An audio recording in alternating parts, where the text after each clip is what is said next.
I'm not a foe of video games because games are complicated and it isn't clear what people are doing when they're playing them. You know, they may be expanding their cognitive skills. They may be learning to cooperate. They may be learning to engage in complex problem solving. And so, but part of it's also a matter of balance. You know, 50 hours a week, probably not, unless you're going to go pro, right? Because there's other things you need to be attending to. It's not a stable solution for you, your family, your society. It's too one-sided. Yeah, and you can get pulled down rabbit holes of all sorts that are one-sided pursuits of meaning. So, and it's something we're actually going to talk about as the later classes unfold. The question is, how do you stop yourself from falling prey to a pathologized sense of meaning? And I think one of the answers to that is don't lie. Because what you're hoping is that your nervous system is sufficiently healthy and well programmed so that what it reads out to you is reliable. And if you pathologize your psyche by either through sins of omission, let's say, or outright deception, you're going to warp that internal structure and it's not going to read out properly to you. And then your sense of meaning will lead you astray. So like one of the reasons for speaking the truth, I shouldn't say that because you don't know how to speak the truth, but you do know how not to lie. And it's a game you're playing with yourself. You can define the damn lies. No one else has to do that for you. You try not to utter falsehoods because you warp your neurological structure by doing so, and then it will read out pathologically. And then if you rely on it to guide you, it will run you right off a cliff. So that's why there's a moral element to this, is if you're going to rely on your sense of meaning, make sure that you don't pollute the mechanism. See, this is partly why people go to confession, right? Which is like I said, a psychotherapeutic technique. It's like, okay, what stupid, miserable, wretched things did I do this week? Well, that's a good thing to make conscious, right? Because maybe you can not do them the next week. And you think, well, why would you bother? It's like, well, you're in a ship. It's sailing across the stormy seas. If you're hacking holes in it with a pickaxe, you should probably pay attention to that before you sink. So it's a good idea to keep what you're doing that's stupid in mind so that you can stop doing it. And so then you can more and more rely on yourself and your own, you know, your own conscience, let's say, as a guide to proper action. You know, in the Pinocchio story is that the conscience was not an unerring guide for Pinocchio. It had to learn.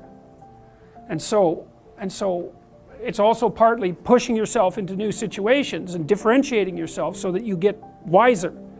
And so it's courage as well as truth. Those might be the two.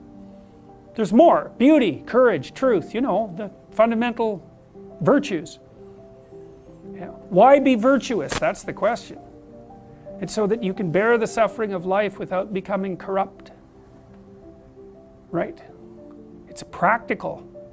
It's practical. There's nothing more practical than that. So, unless you want misery, and people do, you know. It's exciting, misery.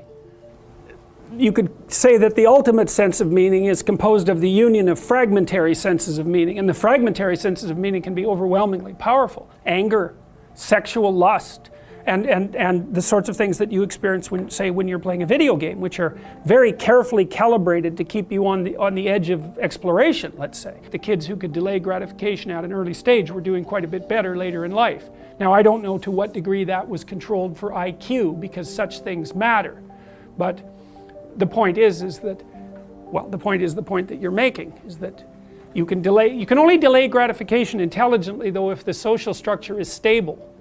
Right? Because basically if you delay gratification, you're making a bargain with the potential future. And the bargain is everybody's going to keep acting the same way so that the future is the same as the present. Because otherwise you'll delay gratification and then everything will fall apart and you won't get your cake and you won't get to eat it. And so society has to be quite stable. It has to be stabilized by the contractual relationship between people before delaying gratification is a useful strategy.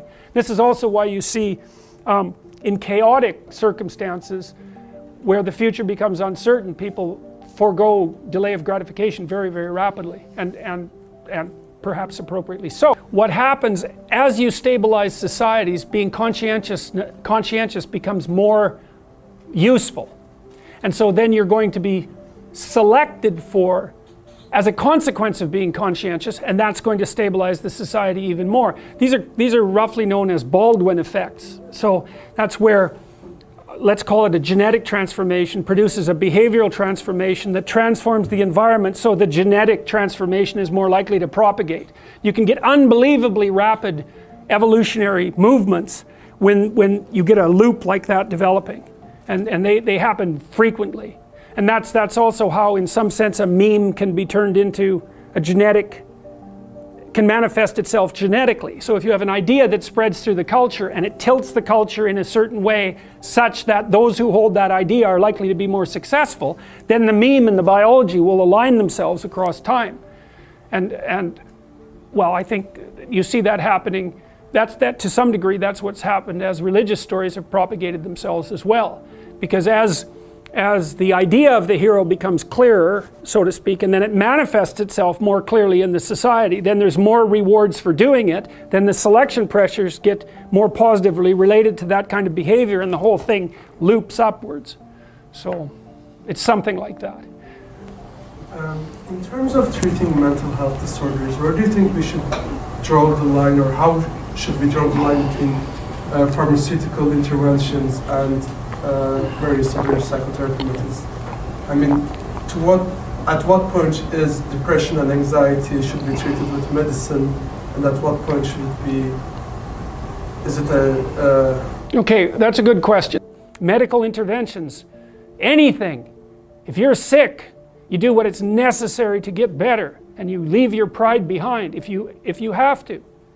And that says nothing about the utility of the behavioral interventions. You want to hit the problem with everything you have at your disposal. But some antidepressants, especially for people whose lives are together and who are depressed, antidepressants can be absolutely miraculous. So, you know, when you hear about the clinical evidence in their favor being iffy, and that's partly because the diagnosis of depression isn't very well formulated. It's very different to have a terrible life than to be depressed. And antidepressants can only help you so much if you have a terrible life. How do you differentiate the utility of behavioral / psychotherapeutic treatments for conditions like depression versus medical treatments? Okay, so the first thing I would say is don't underestimate the utility of medical interventions. Depression is a catastrophe. It carries with it a very high suicide rate. And it also levels people out, and it's really hard on their families. And so, and it's physiologically extraordinarily damaging. And so, if you're in a depressive state and it's severe, you can try an antidepressant. You'll know in a month if it works. If it works, well, maybe it'll help you get your life together. Like we could say, well, maybe you're depressed because your life isn't very well together. Could be. Sometimes people are depressed, their life is just, it isn't fine, because no one's life is fine. Everyone's life is a tragedy. But sometimes people have their lives in order as much as you could expect anyone to have. They have friends, they have an intimate relationship, they have a career that they like. You know, they're qualified, industrious people working hard on what they're doing and really playing a minimum number of games with themselves, and they're terribly depressed. Antidepressant, man, sometimes that will just fix it. And so hooray, like you're a biological entity. If there's something out there that can help you strengthen yourself so that you can prevail, great. And you know, people, you hear, everyone takes antidepressants, you know, everyone's taking them. It's like no one takes those bloody things without serious consideration.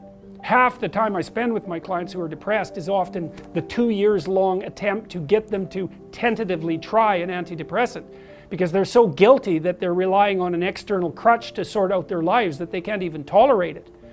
But you know, I say, well look, man, what if you had diabetes? You're not going to take your insulin? It's like, you got stressed, you blew out at your weakest point. That's what happens when you get stressed. If there's something out there that might help you, it's like, try it, for God's sake. You'll know in a month, and you just stop if it doesn't work. Now, having said that, you want to do a multidimensional analysis. It's like, well, do you have any friends? Do you have an intimate relationship, or are you pursuing one? Do you have a reasonable career? Are you as educated as you are intelligent? Do you have something useful to do with your time outside of work? Do you have a drug or alcohol problem? Are there other behavioral issues like sleep dysregulation and lack of eating that are contributing to the pathology? You want to differentiate all of that, and wherever you can make a behavioral intervention, so much the better. But sometimes too, you're dealing with people whose lives are so wrecked that they don't even know where to start.